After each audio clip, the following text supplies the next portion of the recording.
entity ting ting nave kun chi bai SSC Staff Selection Commission ni na conduct na noya exam to am to ma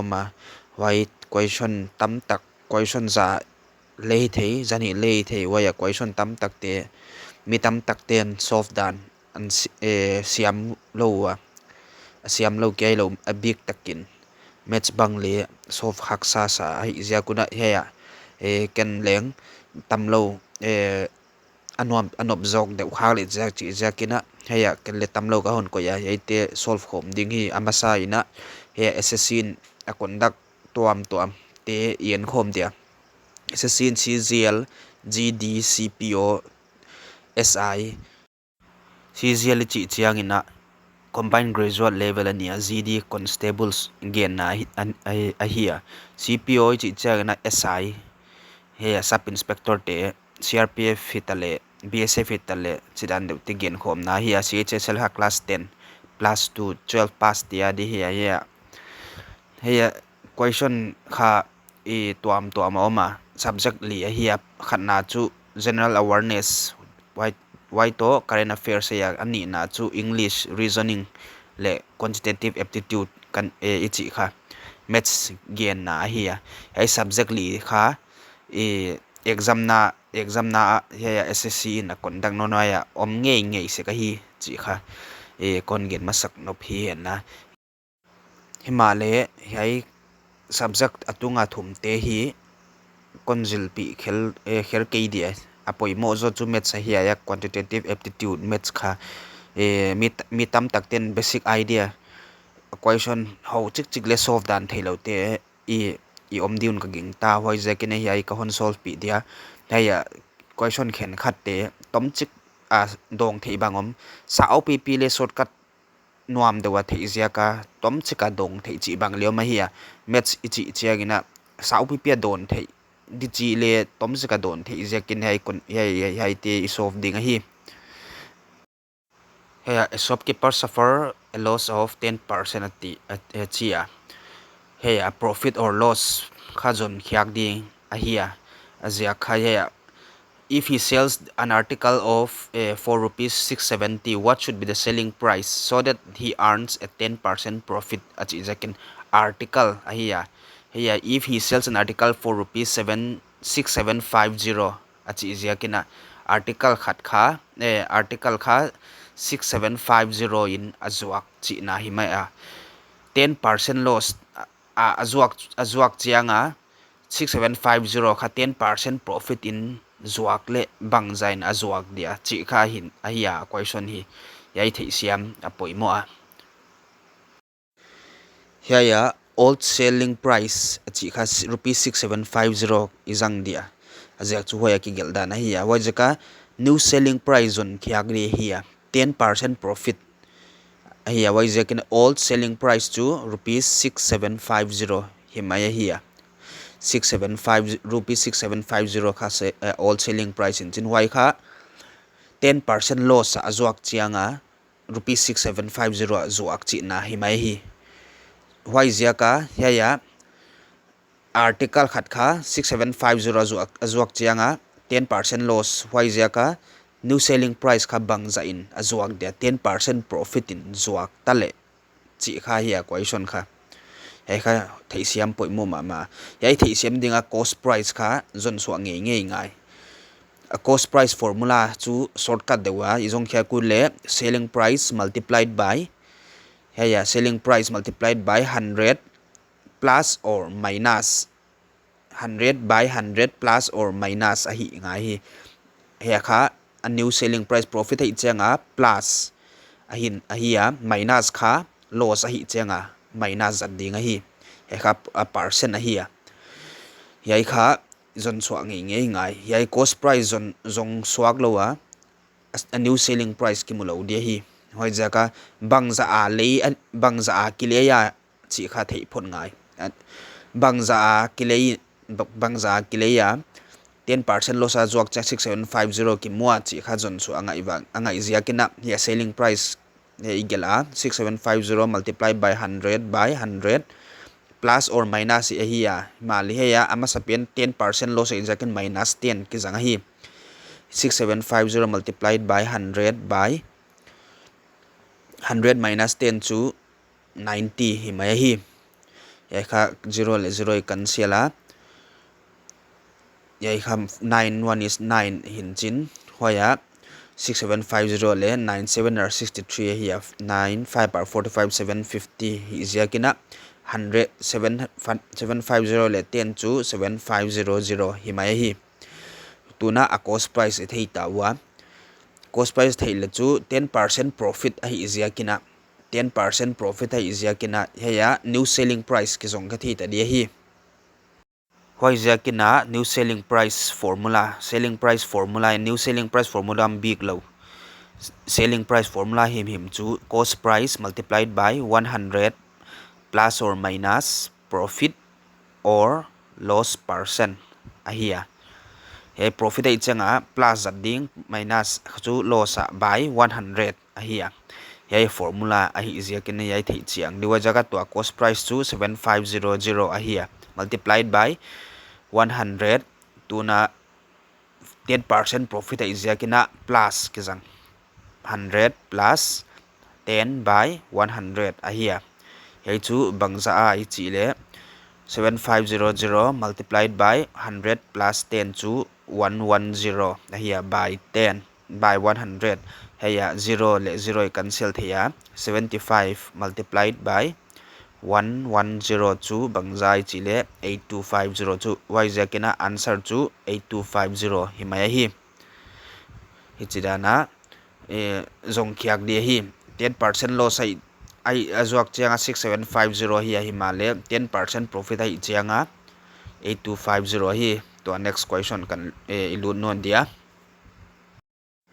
hey kha a man sold his bike for rupees 25000 at 25% profit achia 25% profit heya again wai chu sing ni le sang nga bike azuak chianga 25% profit azuak china hi tu why jaka at what price would it have to solve if he had incurred a loss of 15% achia 15% a loss na din bang zain zuak le chia why jaka old selling price chu 25000 himai why kha 25000 chu 25% profit china himai hi 25% profit azuak chianga azuak cha sing ni le sanga zuak china ahia hilele 15% loss in zuak le bangzain azuak dia chi kha ahia wai zakina hiya le cost price kha poimo ahia cost price zon khiak de hiya a cost price chu bangza a chi le formula selling price multiplied by 100 by 100 plus or minus profit percent ahia profit ahi zakina profit izanga 25,000 multiplied by 100 by 100 plus 25% to 25 zat mai dia here heya 25,000 multiplied by 100 by 100 plus 25 to 125 here here cancel unla 10 toward 20 10 toward 20 10 5 5 toward 10 5 hey cancel here here here khai cancel le 20,000 kimu ahi wai jaka sing ni a ale aman 25% profit ta azuak chianga 25,000 mu china himahi to wai jaka cost price ki theita new selling price kha cost price multiplied by 100 by 100 he loss percent is loss is jaka 100 minus loss percent by 100 ahia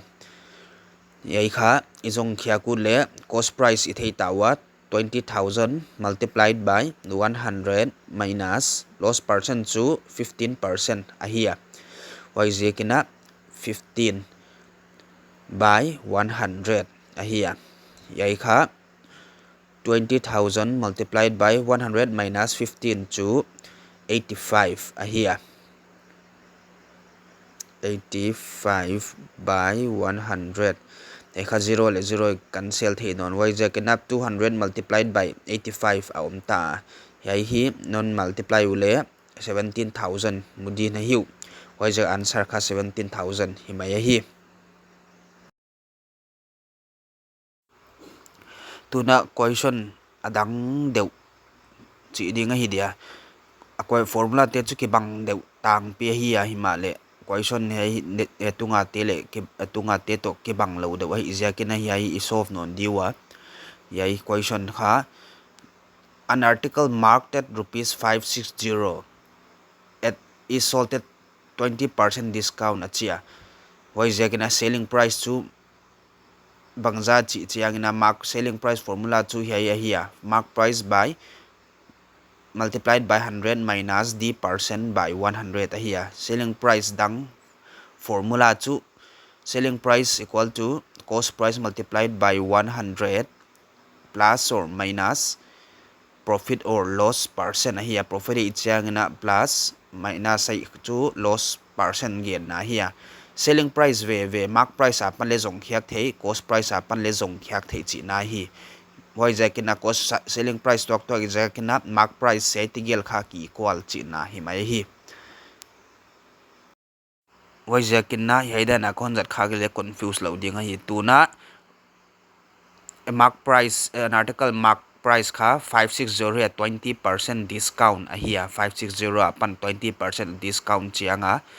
why is ahia if there is a profit of 40% a cost price a kipana 40% profit mo phaban lai ahia a cost price apan mark price 560 ahia a discount 20% why apana cost price apan le 50 ne 40% ahi jakne twatigel ki equal ka chi jakne kon gel dia mark price multiplied by 100 minus d percent by 100 equal to cost price multiplied by 100 plus or minus hey akha profit if there is a profit of 40% achi jakina hey ya cost profit loss ahi lo jakina loss hak igel non kher ke dia 100 plus for profit percent by 100 chi negel dia heya kipana mark price za ithea wai je 100 le cancel thei ngal hi mark price kha 560 multiplied by 100 minus discount percent to 20% ahia wai jaga 20 by 100 ahia equal to cost price kha bangza chi zon khyak di jakin cost price multiplied by 100 plus profit percent kha 40% ai jakina 40 by 100 ahia 0 le 0 ki cancel the ahia wai kha wai jakina dilam chai ni cancel dia tu nai cancel lo dia 560 a om ta 560 multiplied by 80 equal to cost price multiplied by 140 by 100 ahia y0 is 100 ki cancel ta jakina 50 the cost price kha 50 multiplied by 80 by 140 y transfer phele ei ki kala multiply om jakina divide ta hong paya 0 le 0 cancel a y jakina ei muna y mun ka gel hiala 560 de hiya 50 gel kha anwaya pen le 550 ki gela y le 560 in hek dia tuna 8 what 8 2 4 are 8 2 7 are 14 na hiya 7 1 is 7 7 8 are 56 80 why second 80 multiplied by 4 ahia ka 320 8 4 are 32 320 ahia why second answer ha cost price ha 320 himaya hi